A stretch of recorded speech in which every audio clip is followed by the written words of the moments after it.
Hi, everybody. It's Marjorie Waldo with Culture Under Fire, making a case for the arts. We're asking the question, what does it mean to make art and also help lead the institution that protects art?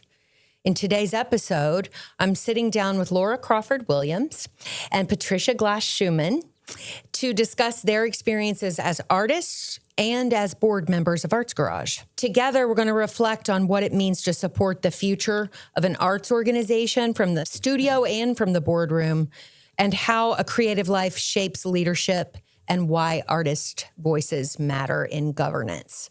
So thank you for joining us, and thank you, ladies, for coming. Pat Schuman. Thank you for asking us. I'm glad you're here. And Laura Crawford Williams. Thank you very much. Okay, so I'm going to brag about you now and tell a few of your highlights. They both have very long CVs, so you'll only hear a couple of highlights. Laura was born in New Orleans, and I don't think I need to say it's in Louisiana, but I'll say Nolans. Do you say it Nolans? No, my grandmother was very particular about enunciation. So it's New Orleans. New Orleans, okay. Not uns. Okay. And was born loving the arts. Yes. She has her BFA in Fine Arts and Scientific Illustration and a master's in Medical and Biological Illustrations, both from Johns Hopkins University School of Medicine. In the corporate world, Laura worked with pharmaceutical animations, which intersect tech and visual design, transitioning from that into professional wildlife and conservation photography. I was really interested in the company you built where you focused on that pharmaceutical animations, right? It was a company that actually focused on multiple things, including 3D animation for mechanical engineering and engine design. But part of it was medical legal as well as education through medical and scientific illustration. Okay. All I can think of is Law and Order, where the defense is showing something and we did visually. That. We went into court with our, for example, Oklahoma City bombing. Yeah. We did the physics, real world recreation in 3D so that the court could understand exactly how it impacted the building. Yeah, that's really cool. So you lived in South Florida since 2012, and you founded the Crawford Williams Foundation, which focuses on raising awareness, inspiring action, and supporting conservation projects worldwide. Correct. And mostly focusing on wildlife conservation and also focusing on threatened and endangered species. Yeah. Okay. She hides in jungles with her camera and waits for a species of frog, for example, that is disappearing. Yes. Right? That's the ramita in a certain plateau in Argentina. It's the only place that it lives in the rivers on this plateau. And yes, that's one of our projects. That's really cool. We take care of the little ones as well as the big ones. That's really cool. And you joined our board in 2025. So a relatively new board member. Patricia Schuman was born in Manhattan. I also don't need to say that's in New York, and has been in South Florida since 2020. Her artistic journey, and I think like Laura, you were born loving the arts, began with fashion illustration and oil painting, but your career led you to literature and publishing.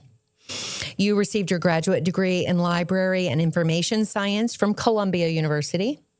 And you co-founded, I didn't know this until I saw the bio that Francesca put together for us. You co-founded Neil Schuman Publishers and specialized in library and information science while also publishing art-related works such as A Guide to 20th Century American Folk, Self-Taught and Outsider Art. She was president of the American Library Association for a while, I think. How long? It's actually a 3-year term, but president 1 year. Okay. President-elect, past president. Okay. And treasurer. The first woman to be elected treasurer of the association. They trusted you with money. I did. They didn't trust women with a lot for a long time. You sold your publishing company and became an emerging visual artist utilizing acrylics. We've seen your work and Laura's work in Arts Garage. And you also joined the board. That's not right. You didn't join the board in 2025? Yeah, I think I did. Did you? Yeah. You're both babies. We're baby So they're new to the baby board. board members. Baby board members. I think you were a little bit after me, but I was. Okay. So I guess life is flying for me, right? So it all runs together. I feel Seems like I've, a long time. It does. Well, it does, and it seems like I've known you both a long time. I think that's something that's really cool about our board, and honestly, all of the people who are engaged in projects at Arts Garage, whether they're performers, music performers, or visual artists, I think it's kind of this family feel. And once we hook you, you're ours. You're part of the family, dysfunctional family, whether you like it or not. Okay, so you both were born loving the arts. Why? Was there a family member that you got your skills from, or was it yours? Either one of you can answer first. Pat looks poised. No, I'm thinking. ready. I'm thinking of my grandmother was very artistic, not in painting, but she designed clothes. She was always making things for us. And I remember I was born during World War II. She had an apartment with a very long hallway in New York City, and my cousin, who was a year older than me, and I used to draw on the wall, and she always let us do it. So we were always encouraged. She had like a 10-foot wall, and we'd, take crayons, and how many grandmothers let you do that? I did not let my daughter continue using permanent marker on the wall behind our lazy boy. Yeah. I did not. I discouraged her creative outlet. So go, Grandma. That's great. Mm-hmm. Laura, what about you? Was there somebody in your life that made you really. want to? I think there wasn't anyone creative.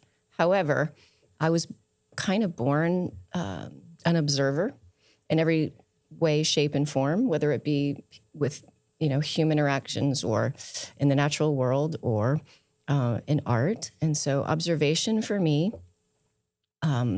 helped me interpret and understand the world around me, and that came out of me in the form of creativity.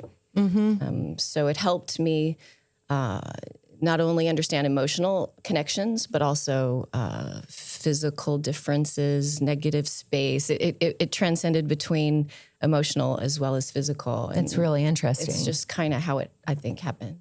And I think if you talk to most visual artists, you'll hear them talk about, I don't know that it's different for any discipline in the arts. I think that you are drawn to paint or take photographs of or write poetry about something that moves you or something that you're drawn to in the physical world. I think that's a pretty normal thing. I mean, your artwork, when did you start trying to paint formally? Well, I tried when I was in high school, actually, and I had a cousin who was better than me. Did it make you quit? It made me quit. Well, yeah. I mean, I always sort of kept my hand in a little, but I've decided to become a poet instead of a visual artist. Now that I didn't know. Yes. So, do you still write poetry? No. Yeah. No, but I edit a lot of other people's. I'm a very good editor. Yeah. And that's how I got into librarianship and publishing. Okay. So it was words, and words to me are artistic also. Okay. But when we discovered Del Rey, and we discovered the Arts Garage and all the courses, and I started taking lessons again, I was enthralled. And I realized I was pretty good. That's really cool. I love color. Mm-hmm. And I think I'm better at color than probably anything else. But Del Rey to me was heaven. And there are a lot of your paintings that have the beach as a background. Yes, water. Yeah. I'm a Pisces. Yeah. Oh, there you go. That makes sense. But really, the first time we were here, we walked into the Arts Garage, and I think there was a play going on at that point in time, and people were eating dinner. And I saw the art and the play, and I thought, I feel at home here, even though I was a dedicated New Yorker. Well, you can't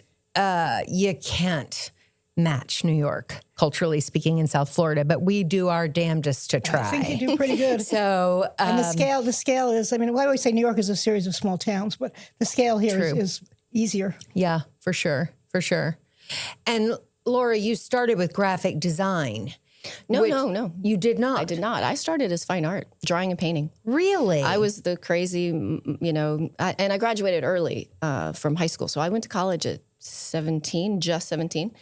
And I was the crazy, emotional, left of center girl that was, doing the modern art on the wall and enjoying that freedom and that expression. But eventually I realized I didn't want to be a waitress, So I was also phenomenally interested in biology and the natural world. So I happened, it was one of those chance meetings by a vending machine at University of Georgia. And the lady said, I'm in this program. It's scientific illustration. And I went, that could be me. It was interdisciplinary studies. I could get a double major and a minor. And that's the way I went. Oh, that's really cool. That's very cool. No, I studied theater undergrad and did not pursue theater because I, too, did not want to wait tables until I was this old. I was an English major. We used to say we would open an English store. Right. Your best hope, maybe we could open a bookstore together. That's one of my dreams, is to open a bookstore. Okay, so you're very accomplished, both of you, and you have wrapped your careers around art in some form or another, because literature is also art. How do you think your interest in visual arts or literary arts affected your decisions in your profession? Was it the key drawing factor for you that pulled you towards a specific career? Oh, I started out wanting to write the great American novel. Okay. And I decided I should be in publishing. And when I was younger, it was very hard to get a job in publishing if you were a woman unless you could type. Never been able to type. So I used to read the want ads, and I saw an ad one day that said study for master's degree while training with $8,000 a year, which was not a bad salary, and it turned out to be the Brooklyn Public Library. Oh my gosh, that's so cool. And there was a great shortage of librarians at that time, and I went for an interview. I always say this, I washed off all my makeup and did the total stereotype, and I was interviewed by the most exciting people I've ever met. I mean, Major Owens, who became a congressman, and people, librarians were going out on the street giving books. It was so exciting. Right. And they said to me, we'll put you in charge of the teen collection, and you can write a newsletter, and you can do the displays and the exhibits. I guess that was visual arts too. And I loved libraries. I loved libraries, and I went and got my master's degree. And then I went to work in a college, and I ended up writing a couple of books about community colleges and materials, and I was offered a job in publishing a magazine called Library Journal, which I loved. Our journeys are so interesting, and I think it's interesting to hear what it was for women in probably the 70s. Yeah. We're talking about? No, late 60s. Late 60s and 70s. And it was a very different thing than it was for my early leadership years, which were in the mid-90s, let's say. Although I'll say that if you think the mid-90s journey as a female fixed everything from the late 60s and 70s, it did not. But boy, I can't imagine. You are a hashtag badass. So, Laura, what do you think? I mean, how did your journey occur to your careers? Because you've had multiple careers. Yeah, a little bit of a chameleon. It was always wrapped around visual creativity. Okay. But it came to a place, especially as I moved into scientific and then in graduate school, medical and illustration animation for Johns Hopkins University. As soon as I moved into illustration, which is to educate and inform, and you have to use a little bit of the creative and a little bit of the logic, and the point is to educate and to tell a story, especially when it came to, like, for example, surgical plates, surgical illustration. You're trying to, in very key moments, choose exactly what needs to be shown so that they can publish and teach others to do the same. So I think that's where it shifted. It was still visual, but the story came in quite early. That was me in I was in my late 20s, so I was at Johns Hopkins 92, 3, 4, and then entered into the first software company, which was only 5-10 of us in the beginning. But it was growing very quickly. One of my previous classmates had already gone there to help start this company. And then we were, like I said, doing stories that were explaining physics in real world using 3D animation. We were showing exactly how things happened so that the visuals drove the story, the narrative, and the understanding. And in that way, yes, it was very scientific and very medical, but then it continued to move into education to connect emotionally and bridge divides and try to influence people to have opinions in the way that you hope that they would. Well, it goes back to your observer qualities as a child. You know, I think that's a lot of what as you said that, it's what I see in the art I've seen on our walls is I'm seeing the storytelling from both of your artwork, and I can see how observation is a big part of what you're doing. You know, I think it's a really cool thing. I think story has a lot to do with my career also. I mean, different, but I mean, the whole idea of expression and helping other people to express and free expression and, you know, very much, that's one of the reasons we published the Outsider art book, which was very different for us than anything else. And we also published The First Guide to Soho. Oh, yeah. So, you know, that's very cool. Art as free expression as well as literature is extremely important to us. Okay. Very cool. All right. So think big picture art and culture, visual and performing arts. And for both of you, it's going to be visual arts. So I would imagine, what is your favorite experience in your lifetime, if you can pick just one, related to your visual art career? So your photography or your painting? Can you name one? My show at the Arts Garage. Oh, really? I wasn't even trying to get, I wasn't begging for a compliment, but that's cool. The first time I ever showed my art, I mean, other than to friends or even thought of doing an exhibit, was at the Arts Garage. It was incredibly thrilling. That makes me really happy. You know, that is the vision of the gallery, is to support emerging artists. I didn't realize that many of the artists I've seen come out of the Grassroots Gallery, the Marshall Family Foundation Gallery now. It started as the Grassroots Gallery. Many of the artists I've seen come out of there don't even call themselves artists. They just think they do this on the side. And they were most impacted when visitors to the gallery for the First Friday Art Walk said, when did you become an artist? And they heard themselves described in that way. That's kind of what has happened to me. I mean, I have a wide network of people. I'm always on being president of a large organization. I know a lot of people know me, and everybody is sort of like, God, I didn't know you were an artist. Right. You know, and isn't that a great thing? Wonderful, yeah. Yeah. Add it to your resume, right? That's really cool. Well, not that now. I mean, I think of myself as an artist now. I don't think of myself as a librarian or a publisher anymore. Yeah. I mean, that's part of me, but I think of myself as an artist. What about you? Favorite experience related to photography? I can't do it in one moment. Okay. I have to say it was over the first, I think the first 8 years of my traveling in Southern South America. Yes. Where I was a professional editorial wildlife photographer and working for the major magazines.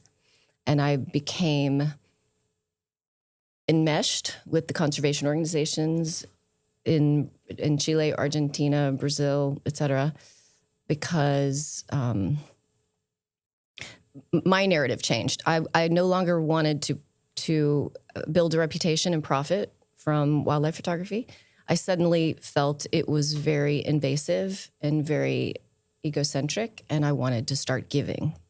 So it shifted in those 8 years to a mission to learn or build something that can support these organizations who struggle and do work that's basically a labor of love, and start giving back and supporting them in a way, and no longer taking pictures, but giving back in some other form. Well, by telling the story, right? And it can help them achieve their goals. Which is why we do something different. My foundation supports, it doesn't just give money to these organizations, and sometimes it's not even an organization, it's a scientist working in the field by themselves, but doing important work that doesn't have an organization to which you could contribute. It became our talents with the people that I work with in Argentina, storytelling, videography, photography, and then putting together stories that help support them and their mission, doing the education, promotion, fundraising for them. Because these guys are in the field, girls doing the work, and they don't have time to do it all. But the few people that do support them expect them to wear so many different hats. So for me, it was that 8-year period of spending most of the year, if not almost all of the year, in Argentina, mostly. But also in Chile and Bolivia and Brazil and other areas, but transitioning to that into, you know what, this isn't something I want to get paid for. It feels wrong. It feels invasive. It feels like taking. And it was like an organic process for you. I think it really the way was. You describe it. Because you know? I started doing these wildlife safari tours because people started asking me to take them in places to teach them how to do photography. And it just felt wrong. Right. I mean, it felt, like I said, like it was taking pictures instead of doing what you are gifted in doing in terms of visual ability and storytelling ability, and now using it for the good of the people that I spent so much time with. We used to insist there was a conservation education portion to every trip, even when I was doing the safari. So I would make people go and learn about the Andean condors before we went out and we photographed them. I'd make them go learn about the orca. That's very cool. And then, I mean, it was part, so that's how I got to know all these different people and eventually met, I don't know if anyone knows with Tompkins Conservation, but it's one of the largest philanthropic organizations on the planet. And they were in Argentina, and I met Doug and Chris Tompkins, and they inspired me in a major way to start looking at this differently. And unfortunately, I was in a position where I could. That's just fantastic. Mission-driven work is the best of all. I've had jobs where I wasn't they were jobs. And I decided early on that I wasn't going to have jobs. I was going to work where I felt like my work was making a difference. And it's a big decision when you come to that. You know, I think it changes the world. Okay, so think of Delray Beach, but we serve Arts Garage serves a broad community, right? All arts. Think of any community. How do arts and culture impact communities? What do you think? I think it's basic to America and the democratic way of life. I mean, how? Explain that. I think I've had a wonderful opportunity to travel the world and to speak about freedom of expression. We had a very unusual situation here in that it is the First Amendment is actually unique in the world. Mm-hmm. The fact that we have a right to say what we want, to write what we want, to draw what we want. And the reason I'm so committed to libraries is I think libraries kind of preserve that expression. For sure. When you go to other countries, you see people don't even know what we're talking about sometimes. Even in countries that you think are democracies, right, the government controls a lot more than they do here. And one of the reasons I volunteer for places like the Arts Garage and the American Library Association and local library organizations is because I think we must protect that right. Yeah, agreed. 100%, which is one of the reasons the podcast was born, to try to make sure people understood how important art is to all of us. So, okay, so art is the way to tell the story of a community. It kind of captures the story. What do you think, Laura? What are your thoughts on that? For me, I find myself more engaged in a community where it seems to have a heart.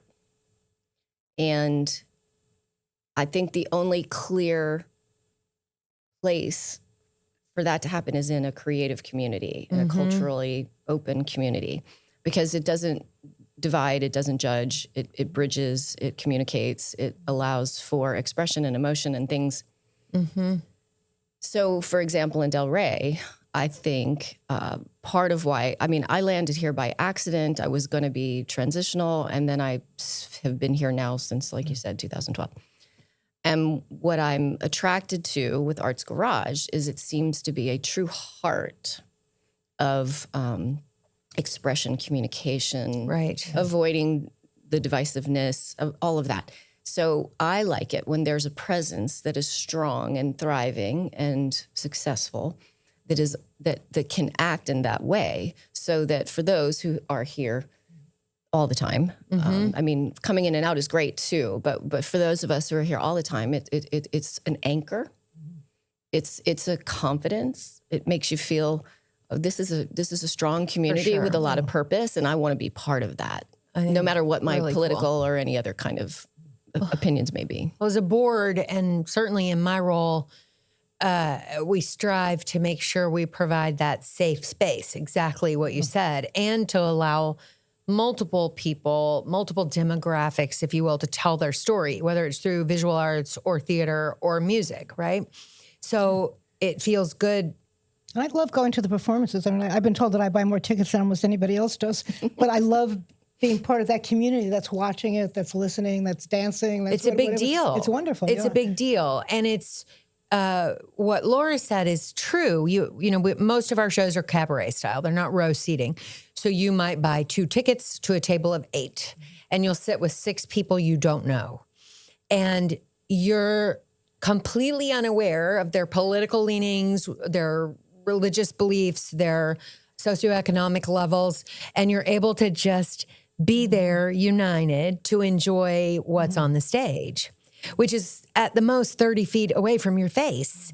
And so it's very intimate engagement with the artists too, that are on the stage. Same for our First Friday art walks when the artists are there to talk about their work. It's nice when people come look at the art during the exhibits, but it's especially exciting to see the people who come in purposefully while the artists are present to talk about their work. It's a very cool thing. So, okay.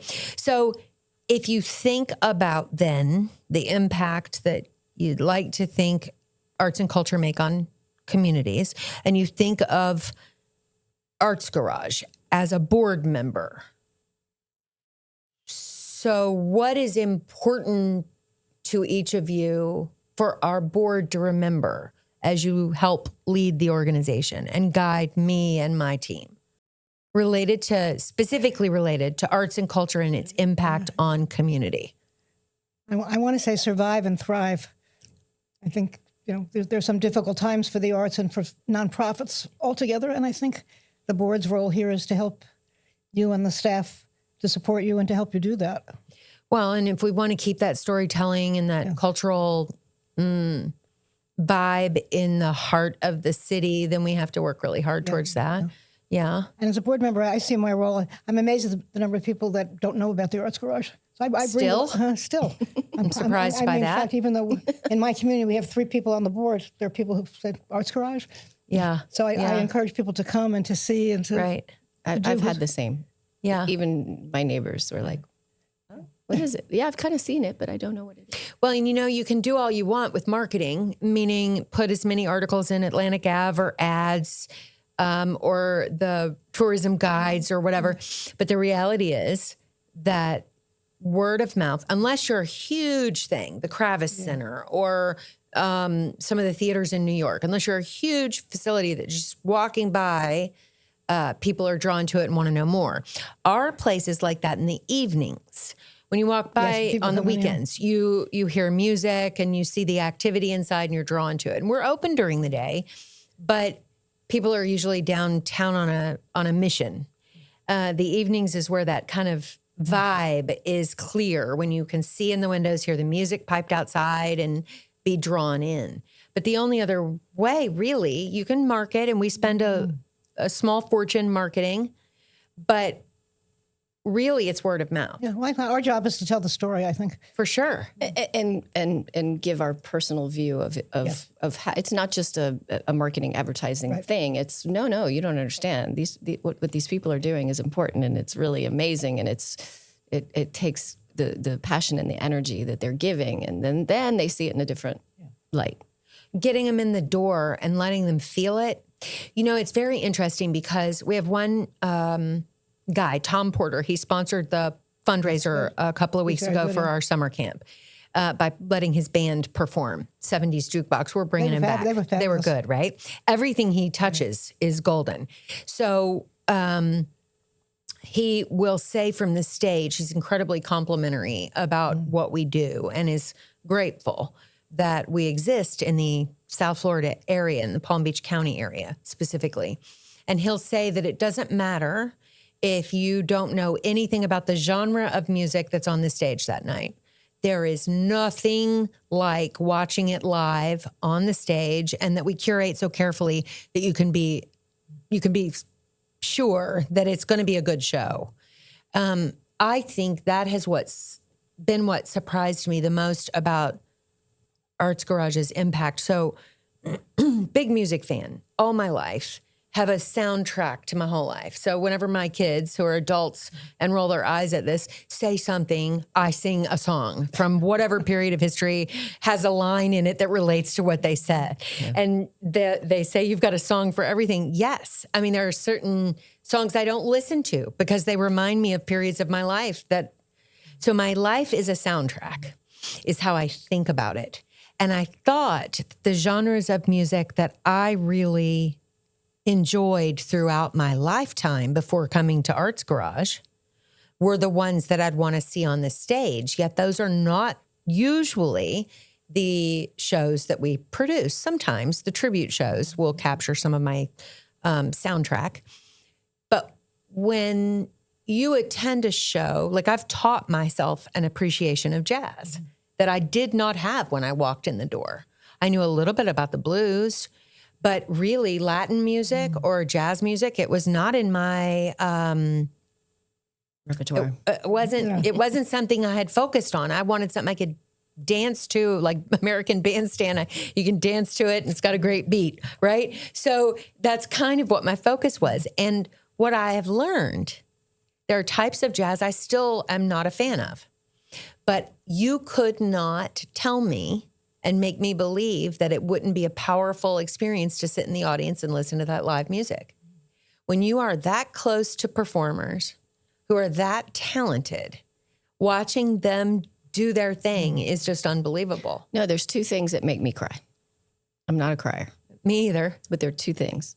And that's an amazing experience in the wild. Yes. And in the early days, when I did live in New York City for a little while, lived in the East Village, and going to those performances regularly, I would cry.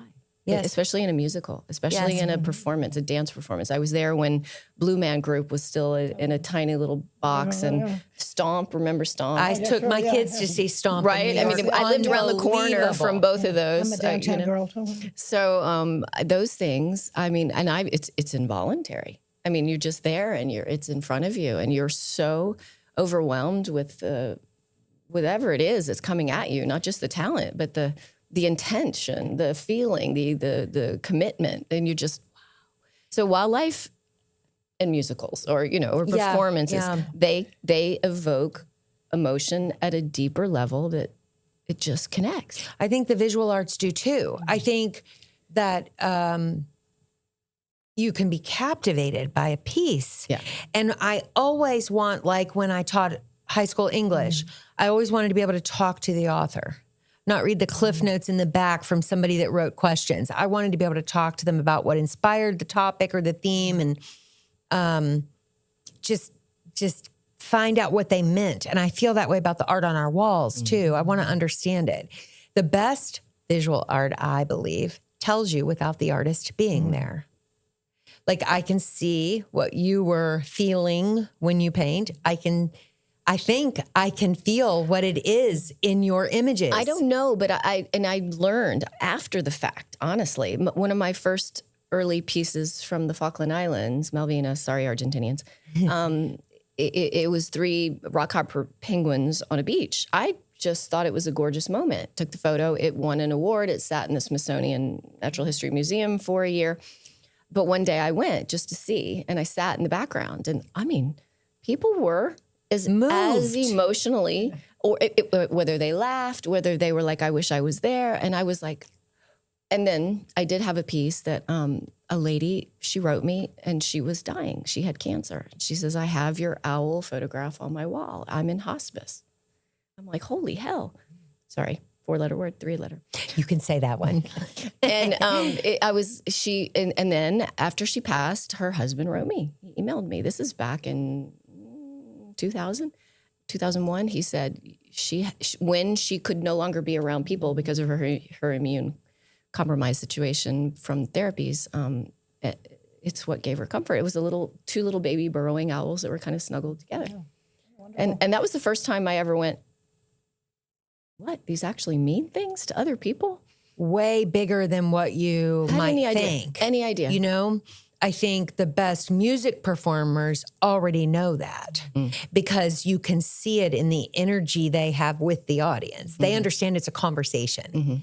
And that's what I think people miss sometimes about the visual arts. That's a conversation. One side of the conversation may not be present in the room, but your art is speaking for you. It's also true of literature.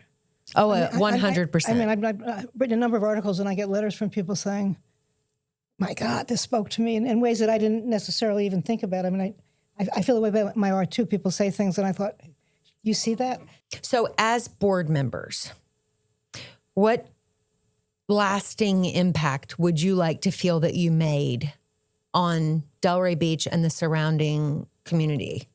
What would you like to leave behind as your legacy as a board member? It doesn't have to be one thing. The Arts Garage itself. The Arts itself, I think. Help it be sustainable so that it's there for... I want to see that sustained for... Ever. Right? No, I really do think it's the heart of Delray.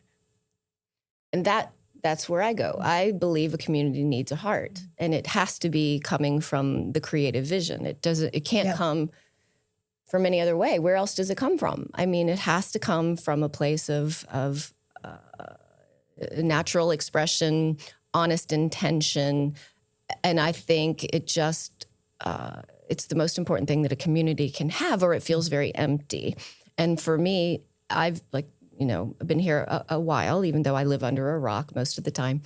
I think that the Arts Garage has the potential of, as it gets more and more word of mouth, really bringing the community back to a place of, let's just get over all of this division. Yes. I mean, all of the, I'm sorry, I don't want to diss social media, but it's a crazy place. It's a terrible, crazy place.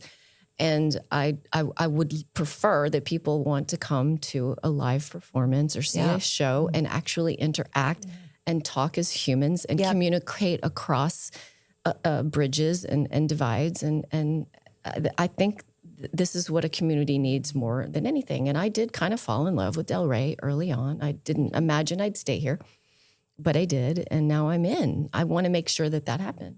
Yeah, I think... I never thought I'd leave New York. Right? Yeah. Right. But I do, and I think I like the whole concept of a public good, and I think something like the Arts Garage is a public good, and people we're losing some of that, and I think it's more important than ever that we emphasize that and that we participate.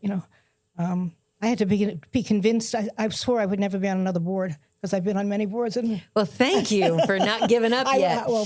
The Arts Garage it's part of my heart. It really is. It's a safe space. Yes. It's a safe space for anyone, everyone, no matter who, what, where, how. And you will be, in my experience, you get out from behind the screen that is your phone or your computer, and you interact in an experience setting where you're not just put in an awkward position where you have to chat with strangers, but you're all unified in your excitement to view this art exhibit or this performance. And it teaches you to not speak as though you have total anonymity, because people have gotten ruder as social media has become more, myself included. I'm not judging. It is easier when you don't have to speak to someone to let your tone drip. When they say, one of the first things I was taught by one of my mentors was stop sending the emails I was sending. They said, write them, sleep on it, reread them, edit it, and then send it. Yeah. So you have anonymity behind that screen that lets you forget. Filters are dropped. About being nice. Yes. About learning about your community, about talking to other people that you might not meet in a typical setting in your day. And that's become, and this is what I hate, okay. Yes, it has become okay. And it's really not. No, it's isolation at its worst. We think COVID was bad. And people are withdrawing in ways into themselves that are, I think, are scary. Well, it's why I think we're so divided as a country, because we are not interfacing. We're not having these respectful and organic conversations. You don't have to have debates, but to have conversations and learn about each other isn't that the most important thing? Yeah. So you let me do that with both of you today, and it was wonderful. Do you have any final parting wisdom before I wrap it up? You want to say anything really that I didn't? I was just saying, I think we have a wonderful board, and it's wonderful to work with so many dedicated people. Agreed. We have 11 people who really care. are always there. And you're great. Why? Thank you kindly. Yeah, you're a powerhouse. You are a mentor for me. I mean, I'm honestly, please. I'm looking at you going, why am I not that effective? So Please. I'm not feeling very effective right now because the threats around us are very real. Yeah. And I've been at Arts Garage 10 years in October, and it's hard for me to see that we have strong reserves, we have great cash flow, we have tons of respect in the community, and our stakeholders know that they can trust us, and that there could still be a threat to our very existence is beyond my ability to understand. And it tends to make me negative. And while this podcast was born 9 months ago, I was concerned about the bandwidth I had to do it. It has been, this makes me want to cry. It has been one of the most beautiful things because an intentional conversation about this lifts me up and reminds me of why I'm over there fighting. And I hope it does the same for you. Yes, So absolutely. I can't thank you both enough, really. Thank you for the so opportunity. much. Really glad you were here with me. Okay, so if you were listening or watching, I hope you will subscribe to the podcast. You can find it anywhere. You already found it somewhere if you're hearing me. You can watch us live on YouTube if you want. If you have an idea for a guest or a topic, you can email us at info@artsgarage.org. And by all means, check out all the cool stuff we're doing at artsgarage.org on the internet. I thank you so much for watching, and thank you so much to my guests.